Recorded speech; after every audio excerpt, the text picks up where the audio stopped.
السلام علیکم ورحمۃ اللہ وبرکاتہ۔ ناظرین، استقبال ہے فکر خبر اسٹوڈیو میں، میں رضوان احمد ندوی۔ ملکی اور عالمی اہم اور خاص خبروں کے ساتھ تو ناظرین بڑھتے ہیں خبروں کی تفصیلات کی طرف۔ عالمی عدالت انصاف نے غزہ میں جنگ بندی کے لیے جنوبی افریقہ کی اپیل پر فیصلہ سناتے ہوئے اسرائیل کو رفح میں فوجی آپریشن فوری طور پر بند کرنے کا حکم دیا ہے اور قریبی سرحدی گزرگاہ رفح کراسنگ کو انسانی امداد کے لیے کھولنے کی ہدایت دی ہے۔ اقوام متحدہ کی اعلیٰ عدالت نے یہ بھی کہا ہے کہ اسرائیل کو جنگی جرائم کے تفتیش کاروں کو غزہ تک رسائی دینی چاہیے، تاہم ججوں نے پورے فلسطینی علاقے میں مکمل جنگ بندی کا حکم دینے سے انکار کر دیا ہے۔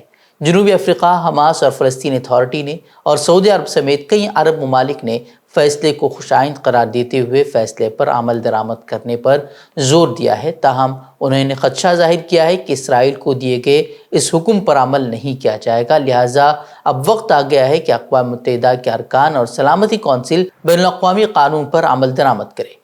دوسری جانب ICJ کے اس فیصلے کو اسرائیل نے ماننے سے انکار کر دیا ہے اور اسرائیل نے رفح پر حملے تیز کر دیے ہیں۔ کئی فلسطینی آج بھی وہ شہید ہو گئے ہیں، تاہم صہیونی فوجی افسران حماس کے مقابلے اسرائیلی فورسز کی ناتوانی کا کھل کر اعتراف بھی کرتے ہوئے نظر آ رہے ہیں۔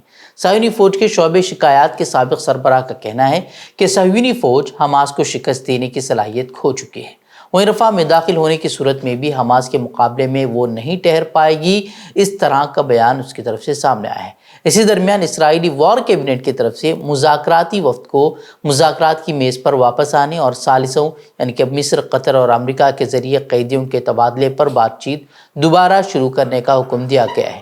وہیں اس تعلق سے ایک اعلیٰ سطحی مصری ذرائع نے وضاحت کرتے ہوئے کہا کہ اسرائیل کا موقف اب بھی جنگ بندی اور قیدیوں کی رہائی کے حوالے سے کسی معاہدے تک پہنچنے کی پوزیشن میں نہیں ہے۔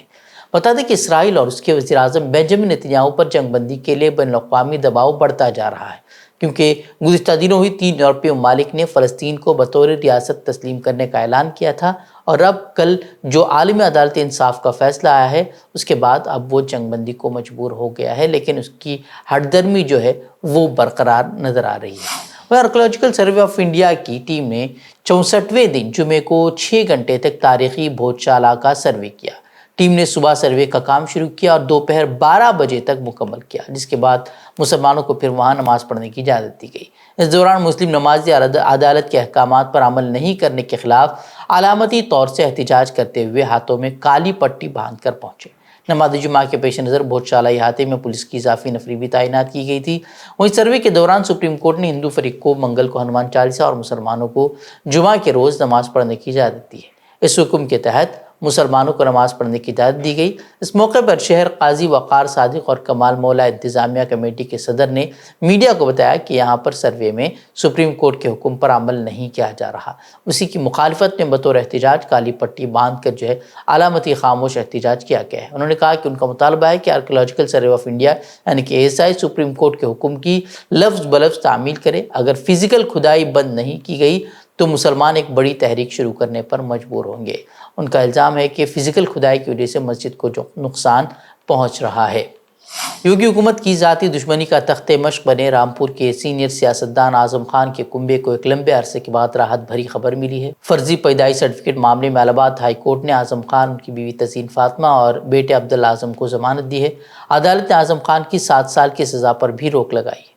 الہ آباد ہائی کورٹ کے اس فیصلے کے بعد تزین فاطمہ، عبداللہ اعظم جیل سے چھوٹ جائیں گے، لیکن اعظم خان نہیں چھوٹ پائیں گے کیونکہ وہ ایک دیگر معاملے میں 7 سال کی سزا کاٹ رہے ہیں۔ قابل ذکر ہے کہ فرضی پیدائش سرٹیفکیٹ معاملے میں رامپور سے BJP رکن اسمبلی آکاش سکسینہ نے 3 جنوری 2019 کو اعظم خان، ان کی بیوی تزین فاطمہ اور بیٹے عبداللہ اعظم کے خلاف کرمنل کیس درج کرایا تھا۔ آپ کو معلوم ہی ہوگا کہ 2017 کے بعد جب یوگی حکومت وہاں پر آئی تو اس کے بعد لگاتار وہ ان کے نشانے پر تھے اور تقریباً 100 کیسز اعظم خان پر درج کیے گئے تھے۔ ان میں سے بکری چوری، بھینس چوری، اسی طرح کے الزامات ان پر عائد کر کے انہیں جیل بھیج دیا گیا ہے۔ گو رکشکوں کی غنڈہ گردی جاری ہے۔ متعدد ریاستوں میں مویشی پروری سے وابستہ مسلمانوں کے خلاف حملے ہو رہے ہیں۔ تازہ معاملہ گجرات کے بناسکانٹھا کا ہے، جہاں گو رکشکوں نے ایک 40 سالہ شخص کو مبینہ طور پر پیٹ کر ہلاک کر دیا۔ دی وائر نے رپورٹ کیا ہے کہ یہ معاملہ جمعرات کی صبح کا ہے، جب 40 سالہ مصری خان کو مبینہ طور پر اس وقت پیٹ کر ہلاک کر دیا گیا جب وہ 2 بھینسوں کو ایک پک اپ وین میں مویشی بازار لے جا رہے تھے۔ رپورٹ میں کہا گیا ہے کہ ان کے ساتھ اس وقت حسین خان بلوچ نامی شخص بھی تھا جو کہ حملہ سے بچ کر نکل گیا اور وہی اس کیس میں شکایت کنندہ ہے۔ اس میں کہا گیا ہے کہ پولیس نے ملزمان کے خلاف قتل، غلط طریقے سے روکنے، فساد اور مہلک ہتھیاروں کے ساتھ دنگا کرنے کی دفعات کے تحت مقدمہ درج کیا ہے۔ یو پی کے سنبھل میں گزشتہ دنوں ووٹنگ کے روز مسلم اکثریتی علاقوں میں پولیس کی جانب سے بوتھوں پر دھوا بولنے، مسلم ووٹروں کو شناختی کارڈ دکھانے کے نام پر ہراساں کرنے، شناختی کارڈ چھیننے سمیت ان کی پٹائی کرنے کا الزام بھی عائد کیا گیا تھا اور اس کی ویڈیوز بھی سوشل میڈیا پر وائرل ہوئی تھی۔ اب آسٹریلین براڈ کاسٹنگ کارپوریشن نے ایک ویڈیو شیئر کی ہے جس میں پارٹی کارکن کو علاقے میں پولنگ میں رکاوٹ ڈالنے کے ہتھ کنڈوں کی تفصیل بتاتے ہوئے سنا جا سکتا ہے۔ ویڈیو میں دکھائی دینے والے شخص کی شناخت بی جے پی کارکن بھنیش کمار کے طور پر ہوئی ہے۔ اس میں وہ کئی ایسے طریقے بتا رہا ہے جس سے کہ پولنگ سست رفتاری کا شکار ہو۔ اس میں وہ کہتا ہوا نظر آ رہا ہے کہ پولنگ ایجنٹ ووٹر پر جعلی دستاویزات پر ووٹ ڈالنے کا الزام لگا کر اسے چیلنج کرے گا۔ بی جے پی کے مبینہ کارکن کو ویڈیو میں یہ کہتے ہوئے سنا جا سکتا ہے کہ تشدد کا استعمال وہ نہ کریں، آتشی اسلحہ اور کسی دوسرے ہتھیاروں کا استعمال نہ کریں، کسی پر حملہ نہ کریں، بلکہ آپ کو صرف ایک فرضی منظرنامہ بنانے کی ضرورت ہے تاکہ افراتفری پھیلے اور خواتین جو ہے پولنگ اسٹیشن پر آنا بند کر دے۔ اس کا کام جیسے بھیڑ لگ جائے ایک دو کو چیلنج کرے تم مچائے۔ صحیح ہے۔ چیلنج سے یہ فائدہ ہوگا کہ بھیڑ کا ایک ٹائم لگے گا۔ ہمارا کام یہ ہے کہ وہاں پہ بھیڑ کو ہمیں روکنا ہے، پولنگ ہلکی کرانی ہے۔ پولنگ ہلکی ایسے ہوتی ہے جب وہاں بھیڑ لگے جھگڑا ہوگا تو عورتیں واپس چلے جاتی ہیں۔ ارے تم سنو بات سنو۔ آپ ہاتھ اڑائے۔ اس میں پولیس کو رشوت دینے کی ہدایت دیتے ہوئے بھی وہ سنا جا سکتا ہے۔ 10 مئی کو اسکرول نے ان الزامات پر رپورٹ کیا تھا کہ سنبھل میں پولنگ کے دن اتر پردیش پولیس نے بوتھوں پر دھاوا بولا، شناختی کارڈ چھین لیے اور ووٹروں کی پٹائی کر دی۔ ان حملوں کی اطلاع مسلم اکثریتی علاقوں سے ملی جہاں پر 2022 کے سنبھل انتخابات میں اپوزیشن سماجوادی پارٹی کو بھاری اکثریت سے ووٹ دیا گیا تھا۔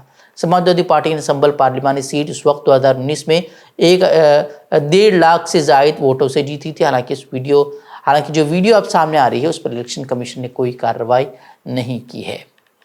3 سالوں سے ٹیچنگ آف پروفیٹ محمد صلی اللہ علیہ وسلم کے نام سے بھٹکل میں قائم ادارہ اپنے موقر علماء کی سرپرستی میں سیرت طیبہ کے پیغام کو عام کرنے کے لیے مختلف ناحیے سے کام کر رہا ہے۔ مختلف زبانوں میں احادیث مبارکہ کی نشر و اشاعت ادارے کا بنیادی کام ہے اور اس کے ساتھ مختلف پروگرامات وقتاً فوقتاً منعقد کیے جاتے رہتے ہیں۔ اب اس ادارے کے زیر اہتمام 5 روزہ دوسرا آن لائن سیرت کوئز مقابلہ بنام دی پروفیٹس لیگیسی کوئز منعقد ہونے جا رہا ہے، جس میں کل 25,000 روپے کے انعامات تقسیم کیے جائیں گے۔ اس کے لیے رجسٹریشن کی آخری تاریخ 25 مئی ہے، یعنی کہ آج رات 11 بجے تک آپ کو اس کوئز مقابلے کے لیے رجسٹریشن کروانا ہوگا۔ حصہ لینے کے لیے رجسٹریشن لازمی ہے۔ رجسٹریشن کے لیے کوئی بھی فیس نہیں ہے۔ 5 روز کا مسابقہ ہوگا، ہر دن 7 سوال پوچھے جائیں گے۔ مقابلے میں کسی بھی مذہب، ذات یا ملک سے تعلق رکھنے والا کوئی بھی شخص میں حصہ لے سکتا ہے۔ ان مسابقوں کا مقصد نئی نسل میں محمد صلی اللہ علیہ وسلم کی سیرت کا حقیقی علم عام کرنا ہوتا ہے تاکہ اپنی زندگی اس سیرت کے مطابق گزاری جا سکے۔ تو خود بھی اس کوئز مسابقے میں حصہ لیں اور دوسروں کو بھی ترغیب دیں۔ رجسٹریشن لنک جو ہے وہ ڈسکرپشن میں بھی موجود ہے اور اس کے ساتھ اسکرین پر جو QR کوڈ آپ کو نظر آ رہا ہے اس پر آپ اسکین کر کے لنک حاصل کر سکتے ہیں۔ دہلی کے وزیر اعلیٰ اروند کیجریوال نے ایک بار پھر بی جے پی پر حملہ کیا ہے۔ انہوں نے کہا کہ فی الحال بی جے پی میں جانشین کو لے کر لڑائی چل رہی ہے۔ انہوں نے کہا کہ اس وقت پارٹی کے اندر جانشین کو لے کر لڑائی چل رہی ہے۔ وزیر اعظم نے ایک کے بعد دیگر تمام لیڈروں کو سائیڈ لائن کر دیا ہے اور اب صرف یوگی رہ گئے ہیں۔ افواہیں ہیں کہ انہیں بھی انتخابات کے بعد ہٹا دیا جائے گا۔ قابل ذکر ہے کہ اروند کیجریوال ضمانت پر باہر آنے کے بعد سے کئی بار یہ الزامات عائد کر چکے ہیں۔ دراصل بی جے پی نے آپ سربراہ کے دعوے کی تردید کی ہے۔ مہاراشٹر میں لوک سبھا انتخابات 5 مرحلوں میں مکمل ہو چکے ہیں۔ کچھ ریاستوں میں ووٹنگ کے ابھی 2 مراحل باقی ہیں۔ نتائج کا اعلان 4 جون کو ہونے والا ہے، لیکن بی جے پی نے پہلے یہ دعویٰ کرنا شروع کر دیا ہے کہ 5 مرحلوں میں اس نے 300 سیٹیں حاصل کر لی ہیں۔ دوسری جانب مسلم ریزرویشن سے متعلق بیانات کا سلسلہ بھی تیز ہو گیا ہے۔ اس ضمن میں اب NCP سربراہ شرد پوار کا رد عمل سامنے آیا ہے، جس میں انہوں نے بی جے پی کے دعوے اور مسلم ریزرویشن پر بڑا بیان دیا ہے۔ امت شاہ کے 5 مرحلوں میں 300 سے زائد سیٹوں کے دعووں پر انہوں نے کہا کہ امت شاہ ایک ذمہ دار عہدے پر ہیں، انہیں سوچ سمجھ کر بات کرنی چاہیے۔ اگر پی ایم مودی بولتے تو کوئی بات نہیں تھی، کیونکہ وہ آج کل کچھ بھی بولتے رہتے ہیں۔ شرد پوار سے جب پوچھا گیا کہ اقتدار میں آنے کے بعد کیا انڈیا الائنس مسلمانوں کو ریزرویشن دے گی، تو جواب میں پوار نے کہا کہ ہم نے 20 سال پہلے مہاراشٹر میں مسلم ریزرویشن دیا تھا، اسے عدالت نے بھی برقرار رکھا تھا، اس ضمن میں ہمیں زیادہ کچھ بولنے کی ضرورت نہیں ہے۔ مودی حکومت مسلم ریزرویشن چھین رہی ہے، اس طرح کی بات انہوں نے کہی۔ مغربی بنگال سی آئی ڈی نے بنگلہ دیش کے رکن پارلیمنٹ انوار العظیم کے قتل میں ملوث ہونے سے متعلق الزام میں ریاست کے شمالی 24 پرگنہ ضلع کے بونگاؤ علاقے سے ایک شخص کو گرفتار کیا ہے۔ افسران کا دعویٰ ہے کہ پیشے سے قصائی شخص نے پوچھ تاچھ کے دوران اعتراف کیا ہے کہ اس نے لاش کے ٹکڑے کرنے میں دیگر ملزمین کی مدد کی تھی اور اس کے بعد اعضاء کو الگ الگ مقامات پر ٹھکانے لگایا گیا تھا۔ کولکتہ سے 13 مئی کو لاپتہ ہونے والے بنگلہ دیش کے رکن پارلیمنٹ انوار العظیم کے قتل کی تصدیق بنگال پولیس نے بدھ کے روز کی تھی۔ بتایا جا رہا ہے کہ ملزم ایک بنگلہ دیشی شہری ہے اور پیشے سے قصائی ہے۔ انوار کے قتل کی سازش کے تحت قصائی کو کچھ مہینے پہلے کولکتہ بلایا گیا تھا۔ ملزم نے اعتراف کیا ہے کہ اس نے ان 4 لوگوں کی مدد کی تھی جنہوں نے فلیٹ کے اندر سیاسی لیڈر کا قتل کیا تھا۔ سینئر پولیس افسر کا کہنا ہے کہ ابتدائی جانچ میں بھی یہ پتہ چلا ہے کہ رکن پارلیمنٹ کے قریبی دوست اور امریکی شہری نے جرم میں شامل لوگوں کو تقریباً 5 کروڑ روپے کی ادائیگی کی تھی۔ واضح ہے کہ مقتول رکن پارلیمنٹ علاج کے مقصد سے 12 مئی کو کولکتہ پہنچے تھے۔ ان کی تلاش 6 دن بعد اس وقت شروع ہوئی جب شمالی کولکتہ کے 12 نگر باشندہ اور بنگلہ دیشی رکن پارلیمنٹ کے دوست گوپال بسواس نے 18 مئی کو مقامی پولیس میں شکایت درج کروائی تھی۔ لوک سبھا انتخابات کے چھٹے مرحلے کے لیے آج 6 ریاستوں اور 2 مرکز کے زیر انتظام علاقوں کی 58 سیٹوں پر ووٹنگ جاری ہے۔ اس مرحلے میں ہریانہ کی تمام 10، دہلی کی تمام 7 سیٹیں اس پر ووٹنگ ہو رہی ہے۔ اس کے علاوہ اتر پردیش کی 14، مغربی بنگال کی 8، بہار کی 8، اڑیسہ کی 6، جھارکھنڈ کی 4 اور جموں کشمیر کے اننت ناگ رجوری لوک سبھا سیٹوں پر بھی انتخابات ہوں گے۔ اس مرحلے میں 338 امیدوار جو ہے وہ کروڑ پتی ہیں، یعنی کہ 39% امیدوار کروڑ پتی ہیں۔ چھٹے مرحلے میں میدان میں اترنے والے کچھ نمایاں امیدواروں میں بی جے پی کے رہنما مینکا گاندھی، کانگریس رہنما کنہیا کمار، منوج تیواری جو کہ بی جے پی سے ہیں، اور پی ڈی پی رہنما Mehbooba Mufti, B J P leader Sambit Patra, Haryana کے سابق وزیر اعلیٰ منوہر لال کھٹر بھی شامل ہیں۔ محبوبہ مفتی نے الزام لگایا کہ پولیس سے قبل جموں کشمیر پولیس نے ان کے ایجنٹوں اور پارٹی کارکنوں کو حراست میں لیا ہے۔ وہیں ہفتے کی صبح انہوں نے ان کی رہائی کا مطالبہ کرتے ہوئے دھرنا احتجاج کی بھی قیادت کی ہے۔ تو ناظرین خبریں، مزید خبروں کے لیے آپ ہماری ویب سائٹ www.fikrkhabar.com کی طرف رجوع کر سکتے ہیں۔ ویڈیوز کے لیے ہمارے یوٹیوب چینل کو سبسکرائب کریں۔ تو ناظرین اجازت دیں، السلام علیکم ورحمۃ اللہ وبرکاتہ۔